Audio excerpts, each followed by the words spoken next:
Cabo Verde. Le Cap Vert, bravo à vous. Vous faites la fierté de l'Afrique. Salut, c'est les Freedom Bros sur Freedom Bros FR, là où nous parlons de la Coupe du Monde en français. Les gars, merci de nous suivre. Continuez de nous suivre. N'hésitez pas à vous abonner et aussi à liker la page. Et les gars, qu'est-ce que vous avez? Partagez la vidéo. Partagez. Hein? On a besoin de vous. Allez, merci beaucoup de nous joindre encore une fois. Dans cette vidéo, ce sera le debrief de la deuxième partie des 32e de finale. On a eu de très beaux matchs. Hein, et comme je l'ai dit en introduction, on ne passe que par le premier match, hein, qui est vraiment l'un des matchs de ce mondial jusqu'à présent. C'est bien sûr cette Argentine-Cap-Vert, 3 buts à 2 pour l'Argentine. Mais écoutez, le Cap-Vert, c'est des hommes, c'est des garçons. Vraiment, il n'y a rien à dire. Vous êtes la fierté de l'Afrique actuellement. Voilà. Dans l'engagement, sans complexe. Voilà. Ils vont contre le champion du monde en titre. Première participation. Et ils se battent comme des fous. Ils se battent pour le pays. Ils se battent pour la nation. Ce n'est pas c'est pas les gens qui vont chercher des primes de match. Non. Ça se battre pour ce pays, c'est pour se faire honneur. Et vous l'avez fait aujourd'hui. Le Cap-Vert, vraiment, la fierté de l'Afrique aujourd'hui. Et ça aurait pu être tellement différent aussi. Ça aurait pu être tellement différent. Ils ont juste manqué peut-être cette petite expérience-là pour les pousser vers la victoire. Mais vraiment, quand on parle de démériter, franchement, eux, ils n'ont pas démérité. Première participation en Coupe du Monde dans un groupe vraiment où personne n'espérait rien d'eux. Si tu te faisais maltraiter par l'Espagne, tu te faisais maltraiter par l'Uruguay, personne n'aurait dit quoi que ce soit. Mais non. Ils sortent de ce groupe avec 3 matchs nuls. Ils ne se font pas battre par l'Espagne, ils ne se font pas battre par l'Uruguay. Et encore, ils viennent tenir tête aux champions du monde qui, forcément, en venant dans ce match, ils pensaient que c'était peut-être gagné d'avance. Et c'est peut-être ce qui les a surpris, les Argentins. Mais c'était sans compter la hargne de ces Cap-Verdiens qui se battent pour leur pays, qui font honneur à leur pays, qui font honneur à toute l'Afrique. Et qui mettent à nu aussi certaines faiblesses d'autres équipes. On en parle. La Côte d'Ivoire, le Sénégal et tout. Écoutez, ça, c'est des choses qu'il faut regarder. C'est des choses vraiment qu'il faut regarder. Faye, merci. J'espère que tu as vu le match. Parce que, voilà, tu n'as pas besoin d'avoir de stars pour tenir tête à ce genre d'équipe. Pas d'excuses dans ce genre de match. Et les Cap-Verdiens l'ont fait. Malheureusement, le résultat n'est pas favorable à eux. C'est quand même l'Argentine qui est devant eux qui a beaucoup peiné. Donc, je pense que c'est le premier match où l'Argentine peine. Et comme j'ai dit, ils ont sûrement été surpris de l'engagement dans lequel ils étaient. Peut-être qu'ils venaient avec une pensée que ce match serait facile, mais c'était loin de là.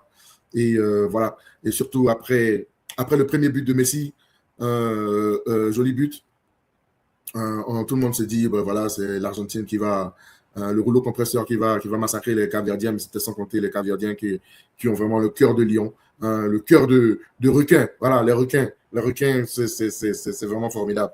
C'est vraiment formidable. Vous avez mis votre pays sur la carte, quoi. Voilà. Et voilà, après ce but de Messi, on se dit, voilà, c'est terminé, tout ça, mais bon, non. Les Cap-Verdiens reviennent, surtout en deuxième mi-temps, ils reviennent, ils sortent. Et si il y a une chose qu'on peut leur reprocher, c'est un peu ça.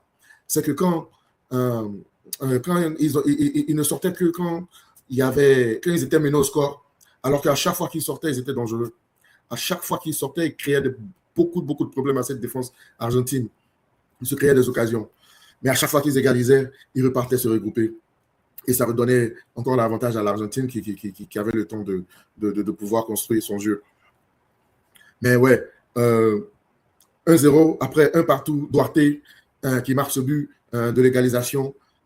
Et après, l'Argentine qui peine, qui bute. Et il va falloir aller jusqu'à la 92e pour voir Martinez marquer le deuxième but. Là encore, on se dit, c'est terminé en prolongation. Là encore, on se dit que c'est terminé. Mais encore une fois, c'est sans compter la hargne de ces Cap-Verdiens qui reviennent avec un but fantastique de Cabral. pour moi, le but de ce tournoi jusque-là, il n'y a pas un autre qui est légal. J'avais mis le but d'Amad Diallo en premier, mais là, celui-là le surpasse. Quel but devant Martinez, un grand gardien, mais la balle qui est pleine lucarne. Impossible. Comme je peux attirer dans l'a dit, tu peux mettre 2 gardiens là, personne ne l'arrête, cette frappe. Et tu vois la réaction de tout le monde, même de celui qui frappe, même de ses coéquipiers. Tout le monde se met la main sur la tête parce que ce but-là, il est magnifique. Alors là, bon, on attend bien sûr la pression des Argentins qui, là, ce but-là, c'était comme un choc pour eux. Tu voyais dans les visages que c'était vraiment un choc. Ils ne savaient pas du tout ce qui s'est passé, ce qui leur est tombé à la tête. Et ça craignait le pire pour les Argentins. Moi, je voyais que les gars allaient aller au tir au but et avec un gardien, dans un grand jour comme celui du Cap-Vert, comment il s'appelle déjà, Vozinha, une des révélations de ce tournoi à 40 ans. Ce qu'il fait, c'est vraiment magnifique. Voilà. Et ouais, moi j'attendais les tirs au but, mais c'est sans compter l'Argentine qui pousse avec un dernier souffle, qui vont prendre cette victoire avec un but contre son camp, parce que cette tête-là, elle sort, mais malheureusement, elle tape la main du défenseur qui la dévie dans les filets, et c'est le coup de massue pour le Cap-Vert. C'est cruel, le foot est cruel, mais c'est ça. Le Cap-Vert, en venant dans ce tournoi, tout le monde pensait, comme j'ai dit tout à l'heure, qu'ils allaient se faire massacrer par toutes les équipes, mais non, ils peuvent rentrer la tête haute, ils peuvent rentrer vraiment fiers de leur pays et fiers de ce qu'ils ont fait dans ce tournoi. Parce que, comme j'ai dit, tout le monde maintenant connaît le Cap-Vert. 3-2 pour l'Argentine qui avance, l'Argentine qui montre ses faiblesses aujourd'hui, dans un match assez physique. Je peux dire qu'ils sont un peu passés à côté. Bon, à la fin, c'est l'expérience qui leur donne raison. Mais l'Argentine, arrivé à un moment donné, c'était à court d'idées. Ça cherchait Messi avec des passes forcées et c'était des pertes de balles, de nombreuses pertes de balles au milieu de terrain. On a l'impression que sans Messi, vraiment, cette équipe-là est vraiment à court d'idées et ça s'est montré aujourd'hui. Ils veulent toujours passer au milieu de terrain alors que dans les couloirs, ils n'ont pas d'ailier au fait. Ils n'ont pas d'ailier qui vont créer la différence, qui vont aller chercher des centres. Voilà, et tout ça. Et ça peut être vraiment leur problème pour la suite de la compétition. Mais bon, ils sont passés, c'est l'essentiel pour eux et ils vont continuer. Mais aujourd'hui, le Cap-Vert a montré beaucoup de failles dans cette équipe-là qui jusque-là tenait ses matchs. Bon, je l'avais dit dans les vidéos précédentes que c'était une des équipes qui gérait le mieux les matchs, mais aujourd'hui, c'était compliqué. Alors, bravo encore une fois au Cap-Vert, rentrer la tête haute. Et vraiment, cette génération-là, bon, c'est vrai que l'équipe est un peu vieillissante, mais ça donne beaucoup de courage aux jeunes Cap-Verdiens qui vont prendre la relève et tout ça. Et cela dit, ça montre que tu n'as pas besoin d'avoir tous les meilleurs joueurs du monde. Tant que tu as le cœur, tant que tu as la hargne, hey, tout est possible. Bravo à vous. Alors, on va passer au prochain match. Le match qui vient de se terminer, la Colombie qui bat le Ghana 1-0. Et franchement, le Ghana, c'est pas fameux. Le Ghana, c'est pas fameux. La Colombie qui marque assez tôt, 1-0. Et puis bon, après, tu attends une réponse du Ghana, mais c'est vraiment médiocre. Quand tu as devant, encore une fois, des gens vieillissants comme Ayou, Jordan Ayou, tu as Inaki Williams là-bas, des gens qui ont pourtant de l'expérience, mais qui n'apportent plus rien à cette équipe du Ghana, Tu ne sais pas pourquoi, qu'est-ce qu'ils font dans cette équipe-là, vraiment. Et voilà, c'était malheureux, vraiment, il n'y avait rien eu du Ghana. Offensivement, c'est vraiment médiocre. Ils ont vraiment besoin d'un remaniement de cette équipe-là, parce que cette équipe-là, c'est pas bon, ça passe pas du tout, c'est très faible, c'est vraiment très faible. Défensivement, ça va, ils sont bien organisés et tout. Carlos Queiroz, il sait bien organiser les équipes et tout, et c'est pas mal. On l'a vu contre l'Angleterre, ils étaient bien organisés, bien posés, mais devant, ça craint. Et avec un Semenyo aussi qui, sous les couleurs du Ghana, n'a jamais prouvé quoi que ce soit. sa forme en club ne se réplique pas en équipe nationale. Je ne sais pas pourquoi. Il devrait aujourd'hui être un cadre de cette équipe-là, mais il ne l'est pas. Il est très, très, très, très timide sous les couleurs du Ghana. Et voilà, le Ghana éliminé. Et la Colombie qui passe, la Colombie qui gère encore son match, qui gère son match. Cette équipe de Colombie qui sera très, très, très dangereuse. Toute équipe qui va affronter cette équipe colombienne-là, ils auront des problèmes. Ils auront des problèmes. Parce qu'ils ont des joueurs très techniques devant. Et puis derrière, c'est solide comme un roc. Ce sont des gens aussi qui savent, qui savent venir à l'engagement physique. Ils n'ont pas peur de l'engagement physique aussi. Et techniquement aussi devant, quand tu as les Rames, tu as les Diaz, et après tu as un Quintero qui rentre, c'est quand même solide. En tout cas, la Colombie, c'est vraiment, vraiment une équipe à surveiller dans ce mondial. Voilà. Passons au troisième match concernant les Africains. Ce sera ce match-là entre l'Égypte et l'Australie. Pas grand-chose dans ce match. C'était un match assez médiocre dans l'ensemble.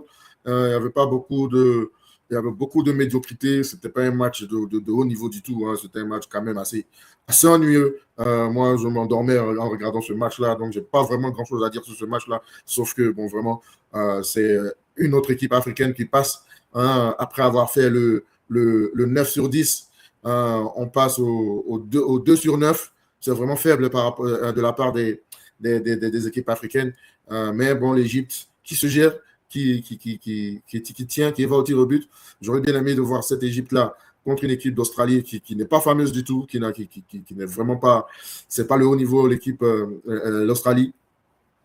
J'aurais bien aimé voir cette Égypte-là, cette fois championne d'Afrique, aller prouver quelque chose, mais non, rien. C'était pas grand, c'était pas fameux aussi de la part des Égyptiens. Bon, ils vont au penalty, au tir au but, et bon, voilà, le sort a permis que c'est eux qui passent et ils seront contents. C'est leur première victoire en phase finale de Coupe du Monde et Salah qui avance tout doucement. Et voilà, on a vu l'émotion, ça lui est allé droit au cœur. Et bon, ce sont de belles images quand même. Voilà, donc les gyms passent. Bravo à vous. Mais après, va falloir rehausser le niveau parce que il va falloir proposer un peu mieux parce que ça sera très compliqué si vous continuez de jouer pareil. Ensuite, la prochaine équipe africaine qui a vraiment déçu, encore une fois, c'est l'Algérie qui n'en fait rien encore dans ce match, qui perd 2-0 contre la Suisse. La Suisse, c'est une équipe vraiment assez expérimentée dans le mondial, on ne va pas dire non, contrairement à l'Australie et tout. C'est la Suisse, c'est des grands du mondial, c'est des habitués, mais c'est une équipe quand même prenable. C'est vrai que c'est très organisé, c'est très soudé et ça montre de l'expérience, mais cette Algérie-là, encore, qui flatte, mais qui ne montre rien, en fait, qui ne montre rien. Encore une fois, des joueurs vieillissants, Mahrez et tout, bon, je pense que ça suffit pour ce genre de personnes-là. Vous êtes venus, vous êtes qualifiés, passer les groupes, bon, c'est bien beau, mais voilà, dans les matchs maintenant qui valent quelque chose, bien du tout, zéro. Il n'y a vraiment rien eu qui s'est passé pour eux. 0,74 de expected goals, c'est vraiment peu comparé à 2,45 pour les Suisses. Ça vous dit tout ce que vous voulez entendre. Voilà, domination totale des Suisses, avec peut-être quelques virées ici et là des Algériens, mais vraiment très peu de qualité. Et bon, va falloir aussi, encore une fois, comme le Ghana, va falloir faire vraiment un remaniement de toute cette équipe-là, parce que les Algériens, il y a quand même beaucoup de qualité, et il va falloir faire tourner, parce que là, c'est pas bon. On attendait un peu mieux de ces gens-là. Voilà, maintenant, on va passer au match rempli de controverses. Portugal-Croatie. Ce match-là, première mi-temps, le Portugal était dans ce match. Il se crée les meilleures occasions. Tu vois un Raphaël Léao qui, pour moi, doit être titulaire dans cette équipe-là. Il offre beaucoup mieux que ce joueur Félix. Pardon. Et voilà, en début de match, il percutait beaucoup, il créait des occasions. Et tout, voilà, la Croatie qui subissait, qui défendait tant bien que mal. Qui avait du mal à sortir de leur camp et tout. C'était vraiment la domination du Portugal en première mi-temps. Et voilà, tu te dis que voilà, le but va venir, le but va venir et tout. Mais contrairement à toute attente, en deuxième mi-temps, la Croatie qui sort bien, qui sort, hein, qui décide de jouer. Et là, les joueurs expérimentés se mettent en valeur. Perisic qui marque le but. Il y a Kovacic qui fait une deuxième mi-temps monstrueuse. Modric qui est là. Vlasic sur le côté. Il y a l'entrée de... comment il s'appelle celui qui est rentré à la mi-temps là, l'attaquant qui remplace Budimir. Je vais prendre son nom tout de suite. Mantanovic. Quelle entrée de Mantanovic. Quelle entrée de Mantanovic qui vient leur donner beaucoup de bien. C'est comparable à l'entrée de Lukaku face au Sénégal. Vraiment, il vient changer un peu le match pour eux. Ça sort, c'est plus confortable. Ils reprennent le contrôle du milieu de terrain. Et la Croatie, c'est des viroutiers. Hein, c'est des viroutiers, c'est des gens qui savent jouer le ballon. Ouais, à chaque fois, ils sont souvent, si tu veux, le petit poussé dans ce genre de match-là, mais je ne sais pas pourquoi, parce que la Croatie aujourd'hui, ça devient une très grande équipe, ça devient une grande équipe de côté, au niveau international. Et bon, voilà. Ensuite, on avance un peu, et puis voilà, il y a le penalty pour le Portugal. Pour moi, il y a penalty. Bon, faire un tacle de rugby dans la surface de réparation, forcément, pour moi, il y a penalty indiscutable là. C'est de l'anti-jeu et il faut défendre mieux que ça. Je pense que c'était Kovacic.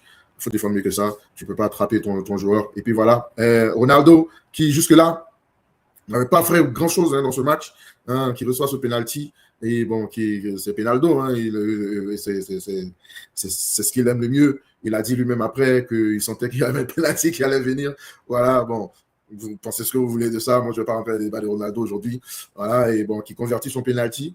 Et aussi, il y avait, il faut quand même le dire, il y avait aussi l'action où il était juste hors jeu, mais beau contrôle et joli finish. Voilà pour Ronaldo. Mais après ça, vraiment, pas grand-chose de Ronaldo. Hein. On attend beaucoup plus de Ronaldo. Quand on voit Messi être le centre du jeu pour son équipe, Ronaldo, je pense qu'il doit apporter un peu plus. Et Messi, il peut pas, il faut le faire asseoir. Parce que finalement, Martinez, le coach, a le courage de le faire sortir. Et Ramos qui rentre avec très peu de minutes, qui est décisive, avec une tête vraiment splendide entre deux défenseurs, ces deux défenseurs croates-là, qui étaient franchement impeccables tout le match. Ils étaient vraiment du costaud derrière. Mais Ramos qui réussit à sauter entre les deux, qui réussit à trouver un peu d'espace et vraiment une tête formidable qui finit le match et qui tue le match. Voilà, pour eux. Mais maintenant, on va parler de cette situation de hors-jeu avec le but et d'égalisation des Croates. Qu'est-ce qui se passe? Quelqu'un nous explique. Pour moi, quand je regarde les vidéos, je regarde tous les angles et tout ça, moi, je ne peux pas justifier qu'on puisse être sûr que le ballon touche la tête de l'attaquant croate avant d'aller sur l'autre défenseur, sur l'autre joueur. On ne peut pas justifier. Je regarde tous les angles, je ne vois pas.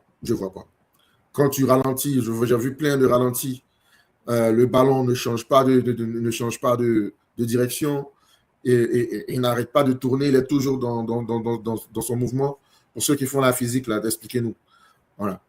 Et voilà. Bon, ils font sortir, ils nous disent que le ballon est doté d'un senseur. Et le senseur a montré que voilà, il a touché, il y a la courbe et tout ça. Mais dans ce cas-là, s'il y avait le sensor, pourquoi est-ce qu'on appelle l'arbitre pour venir regarder l'écran? Pourquoi est-ce qu'on demande à l'arbitre de venir décider? Si tu as le sensor dans le ballon, tu n'as pas besoin de l'arbitre. Tu dis juste à l'arbitre que bon, voilà, le gars, il a touché. Il n'y a pas besoin de venir regarder l'écran. Voilà. Donc, pour moi, tout ça, c'est un peu louche. C'est un peu louche pour moi. Est-ce que le gars a touché le ballon ou pas? Je ne sais pas. Moi, franchement, je ne sais pas. Je ne peux pas dire catégoriquement qu'il ne l'a pas touché. Mais il n'y a rien aussi de conclusif qui dit aussi qu'il a touché. Voilà. À part le sensor qu'ils ont fait sortir pour justifier quoi que ce soit. Mais encore une fois, pourquoi est-ce que tu appelles l'arbitre sur les sensors? On n'appelle pas l'arbitre pour des hors-jeux. C'est la première fois qu'on appelle l'arbitre pour un hors-jeu. pour moi, ce but-là devait être accordé. Voilà. Pour moi, ça devait être accordé. Dites-moi en commentaire si vous êtes d'accord avec ça. Sûrement, je suis d'accord qu'il y a beaucoup qui diront oui, il y a beaucoup qui diront non. Mais à mon avis, à mon humble avis, ce but-là devait être accordé. Parce que ce n'est pas clair. Et quand ce n'est pas clair, la décision du terrain, la décision initiale de l'arbitre doit être retenue. Voilà. Donc, c'est mon avis sur ce point-là. Mais bon, le Portugal qui l'emporte 2-1. C'était un match vraiment un bon match aussi, un bon match à suivre. Un match avec beaucoup d'occasions, beaucoup de choses qui se passent dans le match. Malheureusement pour les Croates, c'est la fin. C'est peut-être la fin aussi pour beaucoup de leurs joueurs qui ont fait les beaux jours de cette génération-là, de cette génération croate, notamment le grand Modric qui va sûrement tirer l'épingle. Mais on pense aussi au Kovacic, au Perisic, tout ça, qui ont été vraiment de grands joueurs. Et puis vraiment chapeau à vous, malheureusement, aujourd'hui, vous avez été du mauvais côté de la chance. Voilà, et puis enfin, l'Espagne, sans trop forcer contre cette équipe autrichienne-là qui n'a rien proposé du tout. L'Espagne qui domine de bout en bout avec un grand Oyarzabal aujourd'hui qui vient atomiser ces Autrichiens-là. L'Espagne qui, sans être extraordinaire, sans être vraiment l'Espagne de jadis, de tiki-taka et tout ça, mais je pense que c'est des gens qui montent en puissance, des gens au fur et à mesure, au fil des matchs, ça monte en puissance et voilà. Et voilà, un match tranquille aujourd'hui, 3-0, sans trop forcer. Et voilà, ils gagnent leur place pour les 16e de finale. Voilà, ça, c'est le débrief des 32e de finale pour cette phase. Et bon, on peut regarder vers le futur et parler de ces 16e de finale-là. Il y aura, bien entendu, le Canada qui joue contre le Maroc. Un beau match pour les Marocains, je pense, qui devraient être vraiment contents de ce match-up-là. Voilà, parce que le Maroc, c'est aujourd'hui, du côté mondial, ça fait partie des gros. Voilà, ça fait partie des gros. Alors, un Canada, oui, c'est vrai que le Canada joue à la maison et tout, mais le Canada, il y a ses limites. Le Canada qui a vraiment peiné pour arriver là. Et moi, je trouve le Maroc assez supérieur dans ce match-là et devrait passer peut-être un peu difficilement parce que le Canada sera peut-être poussé par son public, mais je pense que le Maroc aura un peu plus et le Maroc va se qualifier pour aller vers les 8e de finale. Pareil pour la France qui joue le Paraguay. La France aujourd'hui, actuellement, offensivement, c'est crazy, en fait. C'est des malades. Voilà. Aujourd'hui, tu fermes Mbappé, il y a Dembélé qui est là, tu fermes Dembélé, il y a Olysée qui est là, tu fermes Olysée. La dernière fois, c'était Bakola, il y a Doué, il y a Cherki sur le banc. Offensivement, c'est trop lourd. Et les dédoublements, les interchanges de deux positions, ces gars-là, quand ça marche, les gars s'amusent, quoi. Les gars s'amusent. Et voilà, quand cette équipe du Paraguay, là, on le rappelle, le Paraguay qui sort l'Allemagne quand même, qui sera très, je pense, pragmatique, qui va chercher à défendre et jouer en compte, procéder en compte. Mais contre la France, je ne sais pas combien de temps ils vont tenir. Hein. Mais bon, on a vu quelques surprises dans ce mondial déjà, on a vu quelques presque surprises aussi. Voilà, surtout avec l'Argentine et le Cap-Vert, la surprise, le Paraguay en fait partie en sortant bien entendu l'Allemagne. Donc, tout est possible, mais je ne vois qu'une seule issue dans ce match et c'est une victoire française. Ensuite, le match peut-être de ce round, ça sera Mexique-Angleterre. Les Anglais qui n'ont rien encore montré de satisfaisant hein, pour moi, à part peut-être leur premier match. Après, c'est comme d'habitude pour les Anglais, ça peine à gagner des matchs, le jeu est vraiment médiocre, on voit pas de fond de jeu, hein, c'est un peu lent et ça dépend vraiment d'exploits individuels. La dernière fois, c'était Harry Kane, encore une fois, qui vient les sauver et contre la RDC. Et je pense que ça sera pareil ici, hein, je pense que ça sera pareil. Ils vont devoir compter sur un exploit individuel pour les sauver, je pense, parce que collectivement, dans le jeu, quand tu vois les grandes nations, c'est pas le même niveau pour moi. Contrairement au Mexique, qui eux sont poussés vraiment par le public, qui eux sont vraiment très agressifs dans l'engagement. C'est une équipe très physique et qui a aussi des atouts techniques. Le Mexique qui fait un beau parcours. C'est la première fois, je pense, qu'ils passent ce tour-là. Et voilà. Et ils vont jouer contre l'Angleterre. Je pense que ça serait un match vraiment serré pour ces deux équipes-là. Je pense que ça peut aller même aux prolongations et au tir au but, ce match. Je vois peut-être un 1 durant les 90 et puis voilà, aller aux prolongations, tir au but. J'ai l'impression dans ce match que l'Angleterre saute. Parce que j'ai rien vu. J'ai rien vu encore des Anglais. J'ai rien vu encore des Anglais. Tu as voilà, des grands joueurs comme Saka qui n'est pas en forme. Je pense qu'il est toujours blessé. Tu as aussi Rice qui joue avec une blessure. Tu as voilà, Eze qui n'arrive pas à avoir du temps de jeu. De l'autre côté, tu as Gordon ou Rashford qui sont des joueurs qui sont plus au niveau. Ils sont plus au niveau. Voilà. Je pense que les meilleurs joueurs dans cette équipe anglaise, c'est Bellingham et Harry Kane, bien sûr. Et puis derrière aussi, il y a une fébrilité défensive avec Gueye et Konsa qui pour moi est surcoté. Voilà. Et voilà, ça craint aussi derrière. Donc, je dirais Mexique qui passe face à l'Angleterre. Brésil-Norvège, ça aussi, ça serait un match à suivre. Pas forcément pour l'affiche, mais surtout pour ce duel-là. Encore une fois, Haaland contre Gabriel Magalhaes. Gabriel Magalhaes, on les a vus pendant toute l'année se titiller, voilà, cette rivalité-là en train de prendre l'essor. C'est en train de prendre du volume, cette rivalité-là entre eux. Et le sort a fait qu'ils se rencontrent encore aujourd'hui. Ça serait un match de titan. Il n'y a personne qui va vouloir se laisser faire par l'autre. Et ça, c'est le duel à suivre dans ce match-là. C'est vraiment le duel à suivre dans ce match-là. Et j'ai hâte de voir encore ce duel-là parce que en tant que supporter d'Arsenal, Haaland, il fait mal. Alors, donc, voilà. Ça sera le match-up. Dans ce match-up-là, la Norvège que j'ai vue face à la Côte d'Ivoire, notre sacrée Côte d'Ivoire, il y a de bonnes choses. C'est des gens qui sont très, très, très, très concrets devant les buts. Ils n'ont pas besoin de beaucoup d'occasions.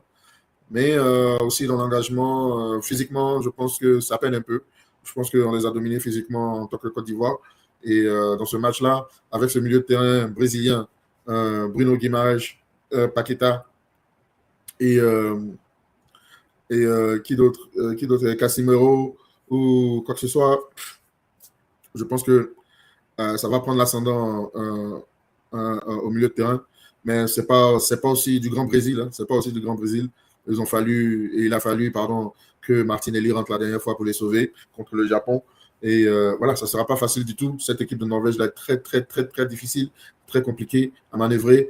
Mais je pense que le Brésil, avec Ancelotti, qui sert, s'il y a quelque chose à lui donner, en tout cas le chapeau, c'est dans ce genre de match-là, il sait gérer les matchs. Voilà. Ancelotti c'est pas un coach qui va venir avec les meilleures tactiques du monde. Ça ne va pas faire du football flamboyant, mais ça sait gérer les matchs. Ça sait gérer les matchs. On l'a vu contre le Japon. Et je pense qu'encore une fois, cette fois-ci, ça sera la même chose. États-Unis, Belgique, cette équipe belge-là, je pense qu'elle a été très, très chanceuse contre le Sénégal, qui leur a donné une chance, qui les a ressuscités. C'était mort pour les Belges. C'était vraiment mort. Et le Sénégal décide de les ressusciter et se fout une balle dans la tête. Mais cette équipe belge-là, c'est pas fameux du tout. Et avec les États-Unis actuellement, qui jouent comme ils jouent actuellement, qui jouent pour le pays, qui jouent avec la rage. Dommage pour Balogun qui ne sera pas là, avec un carton rouge malheureux au match précédent. Mais je pense qu'ils auront assez, parce que cette équipe belge-là, je ne la sens même pas du tout. Et je pense que les États-Unis pourront passer ce match et gagner ce match. L'affiche, la deuxième affiche, c'est l'affiche même du round des 16e de finale, ça sera ce Portugal-Espagne. Ce Portugal-Espagne qui s'avère alléchant vraiment pour les neutres, pour nous autres. Voilà, c'est le premier, si tu veux, premier gros match. Voilà, on va perdre un gros dans ce match-là. Et deux équipes qui n'ont pas encore montré leur vrai visage, hein, franchement, n'ont pas encore montré leur vrai visage, mais deux équipes qui montent peut-être en puissance. Voilà, mais voilà, ça serait un match, c'est un derby, le derby ibérien, bien quoi, de leur région là. Ça se connaît très bien, ça se connaît beaucoup. Et puis, c'est un peu, ça sera un peu la bataille du milieu de terrain, hein, ça sera, parce que les deux équipes aiment contrôler le ballon, contrôler le milieu de terrain. Dans ce match-là, c'est un match vraiment compliqué à prédire. Hein. Ça sera tight. Je pense même que est-ce que ça va se finir en 90? Si ça doit se finir en 90, je dirais l'Espagne. Ouais, je dirais peut-être l'Espagne. Je pense qu'ils auront juste un peu plus que les Portugais, d'après ce que j'ai vu. Et puis, voilà. Donc, je dirais l'Espagne dans ce match. Et ensuite, Argentine-Égypte. L'Argentine qui s'est fait peur, hein, qui va rencontrer encore une autre équipe africaine, comme l'Égypte. Si dans l'engagement, le Cap-Vert leur a fait peur, je pense que ce sera ce match-là qui va les réveiller, qui va leur montrer qu'on ne sous-estime pas les équipes, même si on est champion du monde. Et je pense qu'ils pourront manœuvrer ce match-là face à l'Égypte et battre l'Égypte dans ce match-là assez confortablement. Voilà, et passer au prochain tour.